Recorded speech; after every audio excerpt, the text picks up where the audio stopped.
You are listening to Fantha Tracks. Because of the following special program, Wonder Woman and the Incredible Hulk will not be presented this evening.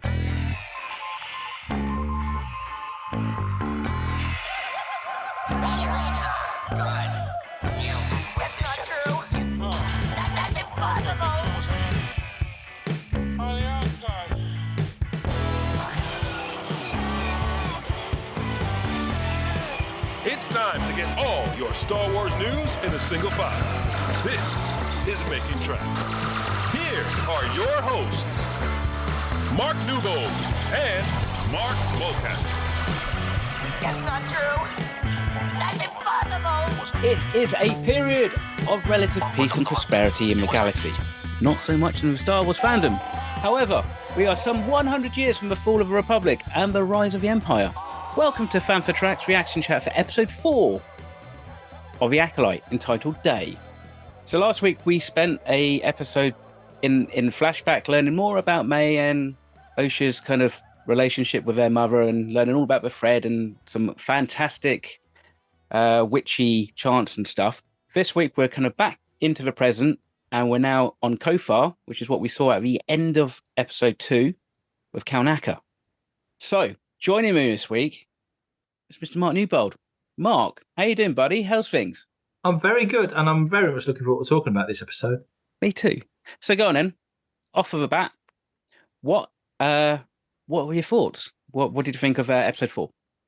First observation is it's not the longest episode in the world, but I don't mind that one bit because it felt like the whole episode, and this isn't a negative, it's just an observation, was very much leading up to that final sort of 3 or 4 minutes as they arrive at that culmination of the things you've kind of seen as they're traipsing through Kofar to get to where they are. You followed May and you followed Khmer, and then you're following the Jedi team and they're working their way towards it. So all of that was very cool. I liked a lot of the character stuff as well, which we'll get into, obviously. May kind of has a change of heart. Khmer is a bit, not sure if that's the right idea, sort of attitude.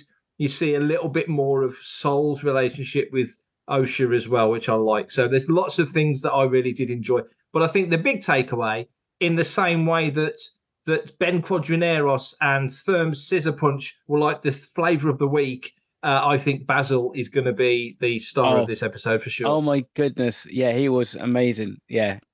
Such a Star Warsy character because he didn't feel like completely fresh and new, as it were. It kind of felt like he just belonged in that universe, and I thought the acting, whoever's portraying him, was did a fantastic job. It's Hassan Taj who was inside R2D2 in Rise of Skywalker. Yeah, so well done, Hassan, because he was awesome. So, and I just like the whole kind of the language thing and like how Yord was like, everybody's focusing on learning She-Ra. I'm going for something a little bit more elegant, and it's just like, yeah. I mean, one thing I did notice in this episode, I don't know if you did, but there was a tonal shift. And for the most part, it felt like a little bit more kind of like banter, a little bit more like light kind of comedy, kind of like reaching in and that, some visual gags about, like, for example, Osha's kind of like, don't make me wear that like civilian robe thing. And then you kind of cut to her and she's wearing the civilian robes. I mean, yeah. And this is a thing, actually, I noticed in this episode. And again, it's not necessarily a criticism per se, because I think there's enough originality in there, but there's definitely some kind of like tropes and some beats I'm just like, saw that coming. Like when she kind of touches her hand on that kind of massive centipede type cockroachy thing, it's like, well, that's going to happen, I mean, and that's not a Star Wars trope, that's just like action adventure kind of thing, it happens in everything. So but it just felt a little bit kind of telegraphed and stuff. And again, and unless again, we see something next week, there wasn't really a massive payoff with it, I don't think. And I think probably they might just be sowing the seeds with something maybe next week's episode. It did feel, when you saw Osha in the first episode, when she's doing the mech stuff, she seems very capable, very well travelled. She knows her stuff. She's quite savvy. That was my opinion, or my impression rather, of her from the off. And May is very focused on what she's trying to do. We've already seen in the very first episode taking out Indara, and then later on taking Torvin out in the second episode. So in this episode, she did seem a little bit, and maybe, like you say, it's a tonal change, but it's also a character change in the terms of the relationships with the other characters. In this one now, Sol puts a bit of pressure on her. And when she's asking questions, he doesn't say no to any of the questions. He's very honest in giving his answers. There's no sort of obscuring stuff. She is going willingly. If she'd have said no, I don't want any part of it, like she'd said to, girl with the horns, gone blank on the name, Jackie. When she said to Jackie after she was training with the Bokkans and doing the Jedi training, I need to go. I can't do this. You guys need to deal with May. I can't do it. I think if she'd have said that to Sol, he'd have let her go. He wouldn't have forced her to stay. But the way he asked her, it's her choice. So yeah, but when she was with them, there was a little bit of, like you say, touching the creature was that's a bit of a rookie thing. But nevertheless, it led to a cool scene. That creature looked fantastic. So there was definitely some old school Marvel vibe about that thing flying through the trees. I did like that, and it gave Sol a moment. So I suppose you've got to have these little moments because it is fairly sedentary. That episode, there's not a huge amount going on, is there, until you get to the end. It's for the most part, it's kind of like a semi-expositional walk and talk transitional. Kind of yeah, it very much is a transitional episode. It's kind of like, it feels like, this is like just the next building block to the next thing, and I think that's what we get with the payoff really at the end of the episode. And again, it kind of did feel very much, partly maybe I'm reading more into it because it's I've read the High Republic, but it didn't feel like anything that wouldn't fit in the High Republic. That whole kind of thing, 8 Jedi go onto a planet and have a wander around and walk and talk, and that's basically all they do, and they meet a big bad at the end. So who I'm going to call Darth Zippy. Yes, same. People keep calling him Darth Teeth, like the Muppet character. I'm like, no, that's Zippy. No, come on, anybody who's Darth Zippy. No doubt. And I think it's fairly precedent that actually Showmasters announced that Zippy's going to be at London Film Comic Con next week. I saw that. I couldn't believe it. I wonder if they know something. I think so. That's genius. Yes, I do spot that. Yeah. Hi, this is Adrian Rawlins, and you're listening to Fantha Tracks. So, I mean, it was cool, and we had a Kaede Monday kind of cameo, which is interesting. It's kind of like put a few noses out of joint for those who have, steeped in EU legends and stuff. But I mean, it's kind of like a familiar face, but not like too on the nose. So I think it kind of works. I think. What did you make of it? It didn't worry me because, I mean, going off track slightly, when the whole EU stopping and legends and all that compartmentalization of all that stuff happened, I was not happy for a long time. I didn't get why they couldn't just give you an extra 10 years gap after Crucible, which is as far as they went up, and just carry on from there. And everything else is exposition. And if you want to fill it out, great. But then when you think of it from a business point of view, why would Disney spend $4.02 billion buying Star Wars to be told, well, you can't do that, it's in a book from 20 years ago. You can't do that, it's in a guidebook from 30 years ago. Yeah. Oh, no, we've already told that story. Why would Disney want to do that? So Disney have gone, right, forget it. We'll just keep the original 6 movies and the Clone Wars, and everything else is fair game. We move that to one side. It's not like it hasn't happened before. It happened with the original Marvel run. All of that was put to one side. So it's not the first time this has happened. It's the Matrix. It keeps regenerating. So that's no big deal to me, because nowhere in The Phantom Menace, Attack of the Clones, or Revenge of the Sith did Ki-Adi-Mundi state his age, or hey, it's my birthday, I'm 70 years old. He never did that. It never happened. So if they want to make him 50, 100 years older than people thought he was before, to me, that's fine. That's not breaking law. That's not ruining anything. It's, if anything, it's given us some nice connective tissue to stuff, that we know, because didn't we see in the background another Jedi from the Council? I think Plo Koon was there. Plo Koon was there. Nobody's mentioned that. So Plo Koon's there in one shot. Ki-Adi's there. I'd like to go back to, I listened to the audio book of The Living Force, and I'd like to kind of want to go back to that now, have a thumb through the book and see, because I know Ki-Adi was on the planet that was in that book way back when. So I think maybe his age has already been predetermined in Living Force. I might be misremembering, so don't quote me on that. I'll go back and look and see. But nevertheless, didn't bother me. I thought it was kind of cool. And it was cool. It's Derek Arnold, who's done stuff on all the sequel trilogy films and a lot of work on the Jurassic films. And I liked it. I thought it was cool. What about you? Do you enjoy it? Yeah, I mean, he's one of those characters, isn't he? That like I feel like he is a perennial on the council. So it's good to kind of see a slightly younger version of him and that. And I mean, but this is it. I suppose it's just like we can't just expect that it's only Yoda who is around that time period. I mean, like Vanessa Rowe, she's in there from, and and that's a nice kind of connective tissue, and that's a connection to the past with the High Republic. So we need those connections to the future, and I think, like I said, as with everything, balance. So as long as we don't kind of get Yariel Proof kind of like rock up next week's episode, followed by Yaddle or something, But what do you think of that? When we saw the earlier episodes, you saw what seemed like some council members, and you see him in this one.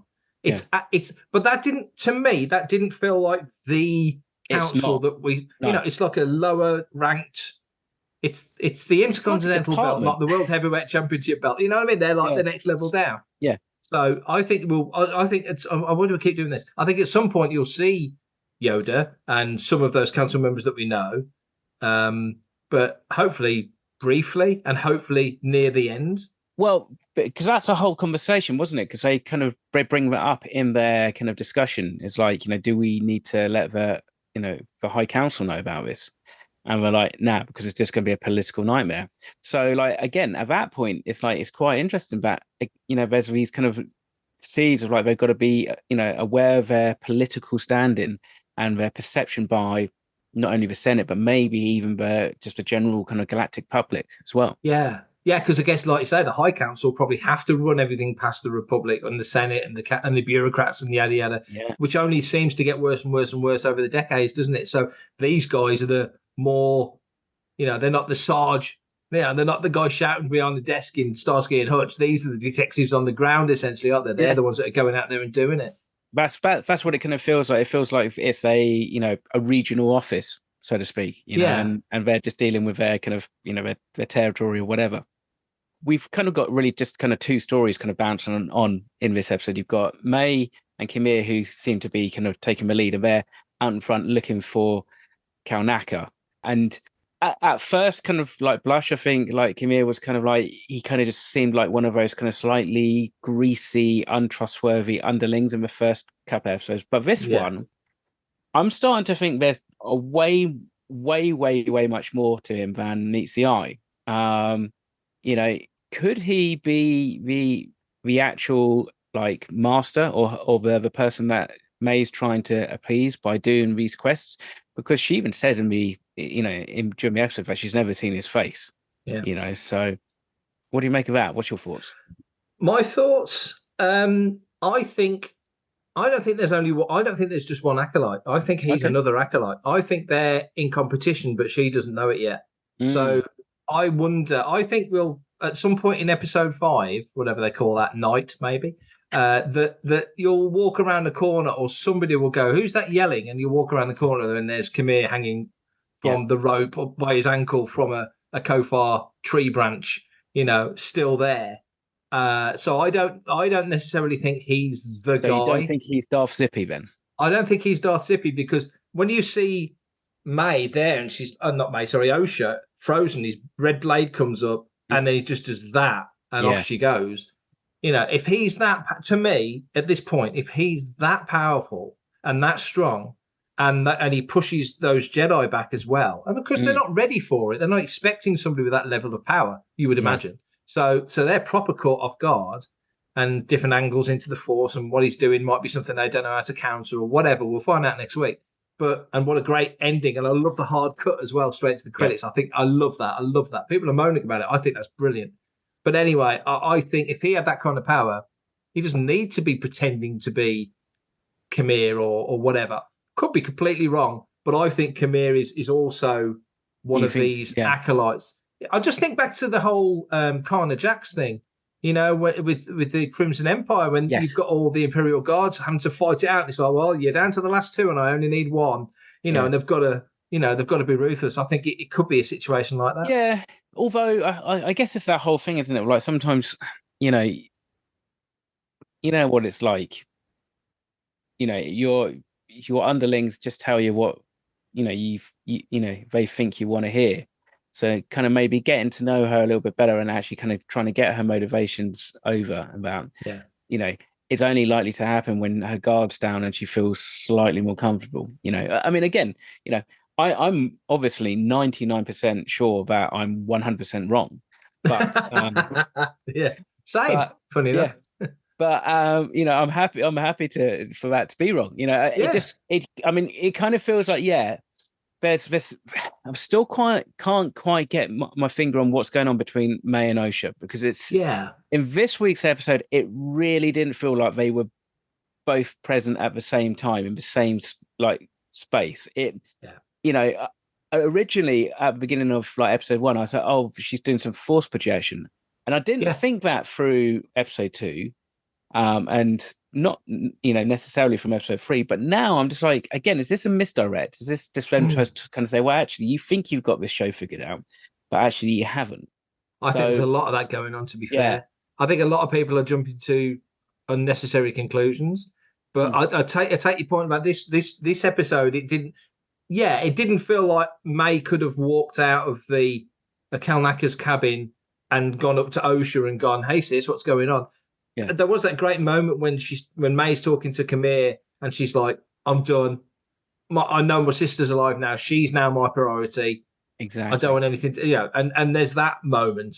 So it almost felt like I don't know whether you'd call it a face turn, like she suddenly found the right choice and whatever. Yeah. But massively unresolved in her life, isn't it? Yeah. Although it kind of, at that point, and again, it might just come down to this whole notion that we might only be seeing one side of the story, but it kind of feel like we had a massive jump and change of heart for no reason at all. Really, it didn't really feel like up to that point she seemed very kind of unsure about whether or not she was going to do it and stuff. And I mean, again, cast my mind back to the trailers. I'm pretty sure that we saw Kalnaka do some fighting. So we've got to be seeing, we've got to be seeing flashback or something like that, because again, it seems really disappointing that we're seeing all these potentially cool Jedi, and they just end up dead like that, Well, I will say this week on Panther Tracks we interviewed Amy Sang, who was one of the one of the witches, I should say, in Brendok witches in last week's episode, and she's in episode 7 as well, and it's the same director. So it makes sense to me that fight scene would be more flashbacks from what happened to May and Osha on Brendok 16 years before. So that kind of feels like it would fall into place. For everything in one location, daily news, reviews, interviews, podcasts, video, and social media feeds, bookmark panthertracks.com for Star Wars news 24/7, 365. I've got a slight hypothesis about that as to what it is. Come on. Well, so I think we saw Mother Anasaya. She kind of possesses Tolbin really quickly. That's right. And he, his eyes turn black, and I just wonder if maybe that's what happened. In that episode, she kind of possesses him again, and he has to face off against Kalnaka, and that's how they get the scar, and that's kind of maybe why they both kind of go their separate ways or something. I don't know. That's my little kind of I say at this point, this is one of the things that's been used as a brickbat against the show that I think is great, because at the moment everything is hypothesis. We haven't got the comfort or the luxury of being in the OT or the PT or the ST eras where you kind of know the surroundings. You can throw in other characters or locations or plot points. There's nothing we can hang on to from this. It's all new. Maybe that's what's unnerving some people. It's completely fresh Star Wars. So I love the thought that I can hang on my theory that Kamir is another acolyte until next Tuesday night, Wednesday morning. And as we quite often are, and we've said it many, many times, be completely wrong and blown out the water. And I ain't going to lose a wink of sleep over it, because I'm going to enjoy chewing this thing over all week. No. And neither am I going to storm onto social media and have a rant about it. Yeah, you know, berate one way or another. that Newbold guy's an idiot. He got it all wrong. What do you know about Star Wars? Yeah, exactly. Yeah.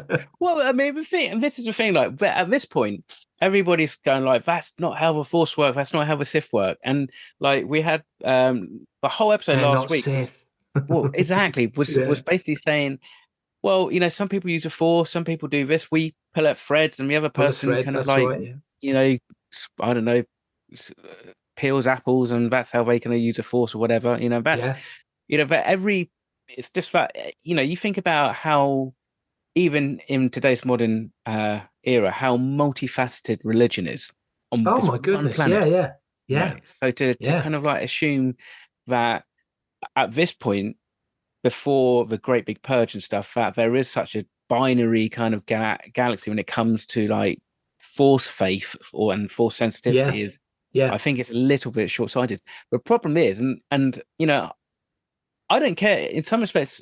If, you know, people want to post about that, I don't have an issue with that. And if they want to kind of, you know, die on the sword for it, fine. But it's when they're proven wrong, and you can guarantee that 96% of like the, you know, everybody who's posting negative stuff will not actually kind of hold their hands up, go, you know, I was wrong, I should have waited. They will find a way to try and spin it, you know. So and that's what I'm hoping, that if it continues, like I say, we've said this felt like a transitional episode. You're kind of moving from the first part. I mean, the first two episodes definitely their own thing, and the flashback fleshes that relationship out.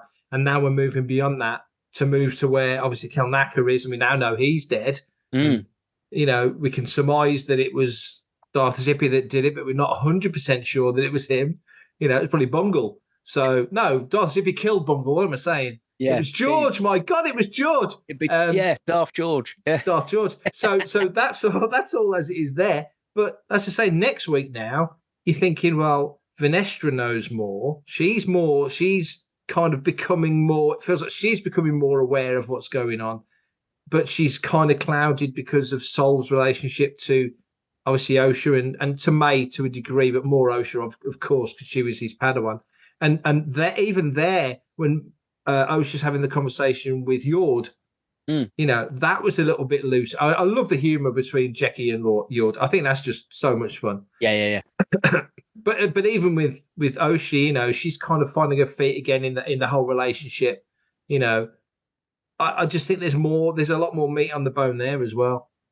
I think so. I mean, I think we're still kind of starting to really see some of these relationships kind of like develop, for one, you know, and I think you know, some of these will kind of galvanize when there's, you know, something that they have to kind of like coalesce around. So I think that's going to happen, you know, hopefully. And I mean, but my big concern is that, and it's not really a big concern because it's only me, but it's like, you know, they kind of put again all this stock and all this kind of, you know, they put Kalnaka out front and center as like the cool kind of like Jedi, the new, you know, look at the cool Wookiee Jedi, and I'm sure we're going to get him in flashbacks, but you just kind of go, well, that means that this character is now dead going forward. So if there is going to be a season 2 Acolyte, then we don't have this character, you know. And I don't necessarily get the feeling that Leslie Headland is going to start resurrecting Jedi left, right, and center in the same way that, you know, we've seen in, you know, subsequent. You think phase 1 of High Republic, when everyone thought Burryaga was dead, and then he came back for phase 3, so they won't do it again with another Wookiee. But I do like. I mean, Cavan Scott must be watching this, just rubbing his hands together with glee, because it's, you know, Logan Greystorm died in Light of the Jedi. Was it Light of the Jedi? It was very early on, wasn't it? It wasn't quite that early on, was it? But it was early on. Maybe it was that one, but it was early on. And so they set their template out that nobody's safe in this era because you don't know any of them. The only one that's getting out of this is Yoda. Come on, you know, and everybody else is up for grabs. And it kind of feels like the Acolyte's got that similar tone, which is refreshing, you know, in some respects, because like, you know, you're not there, you know, with your kind of your cork board when you bits of string trying to go, well, you know, he has to survive because of this, and then she needs to do this and that. You know, it's like you said, it's a fresh new era, and which is why it's quite nice to just kind of go in and just plonk it on the TV, just watch it, and then kind of go, can't actually wait to see how this resolves next week's episode, you know. And in some respects, maybe it's because this will inform on the prequels, but it's not going to I don't think it's going to change how we perceive the prequels that much. I think in the grand scheme, I think you're right. I think it feels like I mean, we've said this before. I think you said it, that this could have been considered. I'd love it if you were right. It'll come out in a book in like 10 years time. But this feels like it was conceived more as a Knights of the Old Republic era story than necessarily a High Republic story. And Lucasfilm and the creatives have gone, you know what? If we just pull this forward 2,500 years or whatever, we'll sell more books. Well, yeah. Well, that goes back to the Legends conversation, doesn't it? Of course, they're not going to keep those books from 30 years ago. They can write all brand new ones and cherry pick the best bits, which is that's why you got Thrawn back. That's why you got all the other things back. And then re-release those Legends books as Essential Legends collection.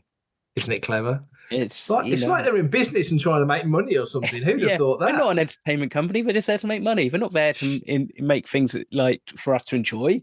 It's for us to consume. Who decided to call this show business, eh? Right. But I think there's a lot of things that could connect in a quite a cool way, if I wanted to. Yeah, exactly. Pulling forward to the prequels. Yeah, I think so. Yeah, and that's the thing. I mean, again, the goalposts are, as much as they're fixed, they're also slightly changing now. They're moving around a little bit, which is kind of nice. If you can get on board with that, if you can't, well, then that's fine. Just stay, where you are. It's fine. Exactly. If you can't get on board with this, if you think it looks cheap, you think it's badly written, you think it's badly acted, you don't like lesbian witches, whatever your thing might be, and that's not my opinion, but you know what I'm saying. Then hey, we've got Skeleton Crew coming at Christmas.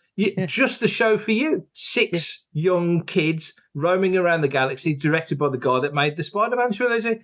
If you don't like this, you're going to love that. And if you don't love that, well, then you've just got something else to moan about until Andor Season 2 comes out. Exactly. There's always something coming around the corner. And goodness knows, us older fans, and there's a lot of similarly aged fans who are not gravitating towards it, are used to waiting months, if not years, for Star Wars stuff to come along. So that's not a thing now. There's always something to buy. Hi, this is Jack Parker, Pip from the Acolyte, and you're listening to Fantha Tracks. I mean, and I know it's slightly different on different scales, but you read some of those Legends books and you're just like, ooh, that was a tough read, because it was just like gritty bad. And I'm not naming names because actually I know that one of my favorite books gets derided all the time. And I'm just like, that's a great book as far as I'm concerned. Children of Jedi. I thought you meant that. Yeah. However, but it's just like, I guess it could happen. Yeah, but it's like, it's what you kind of get used to. I think, like, this is the thing, unfortunately, Star Wars is still disposable media, and like, you think about how many comics we've read, about Star Wars over the years, and how many really stand out. Probably about 10%, maybe if that, like, that you could pull out of the air and go, that's exactly like, Crimson Empire, for example, and how many of those weren't necessarily just a reprint or a adaptation of a book, so it's, there's lots of stories and not all of them necessarily have to be big hits. However, I mean, that aside, this is a kind of a massive tangent that I hadn't planned on going on to, but we do this. It's fine, so okay, couple of predictions then for next episode or next couple of episodes, Mr. Newmold. Okay, so I'll stick to my guns and I'll say I don't think that Khmer is the big bad. I think he's on the side of the bad guys, but I don't think he's the bad guy. He's not the final boss. Well said. He's not the final boss. And if he is, I'm all in. I want to see how that works. But I don't think that's who he is. As for May and Osha, I don't know. I mean, I think there's a reason the Force kept those two apart. Yeah. And if they get back together, I can't quite figure yet whether they'll swing towards the good side or swing towards the bad side. Because when you see them as kids, May is definitely, she'd have crushed that butterfly if she'd have had the chance. Yeah. Osha just wanted to study it gently and let it go. They're kind of different souls. But I think when you put them together, I don't know. When you put them together, do you not have balance? And I guess it all kind of comes down to the whole notion of, if you subscribe to the Lucas theory that the Force is only balanced when there's no dark side, or if you subscribe to the the more logical in sense that if you've got light and dark and they're equal quantities and they balance each other out. And then in that case, is this when we start to kind of like wander down to the realms of Mortis and even like tie into what we see in the Acolyte and the Peridian Galaxy? And it's kind of like, oh, and Ahsoka, yeah. Sorry, Ahsoka. Yeah, so there's different ways that Totally. this could actually have an impact without it necessarily kind of derailing the original trilogy or the prequel trilogy, really. And I think you're probably at a time now where there's more groups tapping into the Force. But it's always felt to me, and I've never read it, it's just my personal feelings on it, is that the Force has gone like this in terms of peak and flow, peaks and troughs. And, sometimes it's more accessible and sometimes it's less. And it doesn't necessarily mean it's more accessible to the Jedi or more accessible to the Sith, because if the Force had always been more accessible to the Sith, they wouldn't have had to disappear for 1,000 years. No. So, it does have its own sort of consciousness, I guess.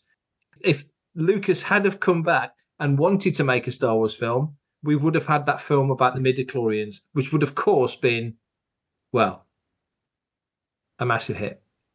So we all. At that point, let's just leave it there, because I don't think I can really come back from that, because not without kind of start going down the realms of midichlorians and macro and micro and everything else.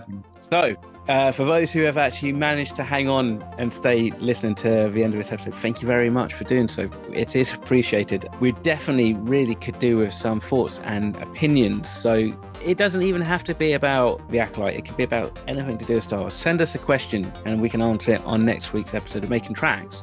Visit fanthatracks.com or be sure to comment, like and share on our social media feeds at Fanthatracks. Send in your listeners' questions by emailing radio@fanthatracks.com. Subscribe, leave a review, preferably a 5-star one, on Amazon Music, Audible, Apple Podcasts, Spotify, or your podcatcher or smart speaker of choice. And as always, thanks to James Semple for composing the Fanthatracks intro, Adam O'Brien for our Making Tracks opening music, and Mark Daniel and Vanessa Marshall for our voiceovers. Tune in to Good Morning Tatooine. It's live Sunday evenings, 9 o'clock UK, 4 p.m. Eastern, 1 p.m. Pacific, on Facebook, YouTube and Twitch. And check out our Fanthatracks Radio Friday night rotation every Friday at 7 o'clock UK time for new episodes of The Phantom from Down Under, Planet Leia, Desert Planet Discs, Start Your Engines, Collecting Tracks, Cannon Fodder, and special episodes of Making Tracks, and every Tuesday at 7 o'clock UK time for your weekly episode of Making Tracks. And remember, Fanthatracks.com, our social media feeds, Fanthatracks TV and Fanthatracks Radio are absolutely